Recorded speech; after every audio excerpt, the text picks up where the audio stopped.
When you're already struggling with a mental health condition, a spiritual journey can feel like a lot. And this is understandable because you likely feel numb, you likely feel demotivated, you likely feel depressed, anxious, and the idea of going on a spiritual path can just feel completely overwhelming. And it is. I'm not going to sit here and say that it's an easy path to take. It's definitely not, and it's something you need to have the willpower to do. When I first went on my spiritual journey, I was very intimidated, and it's because I was struggling with depression to the point where it was leaving me suicidal. The idea of turning that around through faith it just seemed like crazy to me. And I had to force myself to do things like meditation, getting out into the woods, getting out into nature, and I had to force myself to socialize too. I had to force myself out of my comfort zone and into discomforting situations.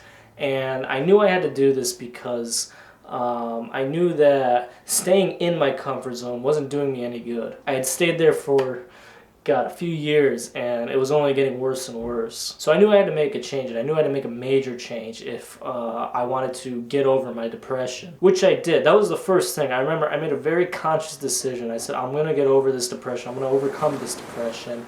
And I'm going to do it the right way. And to me, the right way was not through medication, not through numbing myself even further, but rather through addressing what was causing the depression in the first place. And the only way I could reach that point was through a spiritual journey. Now, day by day, this was very difficult because I had plenty of days where I felt demotivated, like I didn't want to do shit, and I had to force myself to participate in the things that I thought would change my life. Think diet changes. I made a number of diet changes. Think exercise, spending time in nature, socializing, and just practicing meditation and conscientiousness as a whole. It's not easy, and I had plenty of bad days, and there was plenty of times throughout my journey that I was met with failure. I really needed a faith to continue to push me through, and to this day, as I continue my spiritual journey, I still rely on that faith to push me through. Once you get the ball rolling, it gets a little easier because, it's been 2 years now, almost 3, since I started this spiritual journey. And at this point, I've seen the progress I've made. I've seen how I've changed as an individual. And with that, it becomes a little bit easier to motivate myself to do things I don't want to do. But you need to get that ball rolling. And that's the most difficult part, is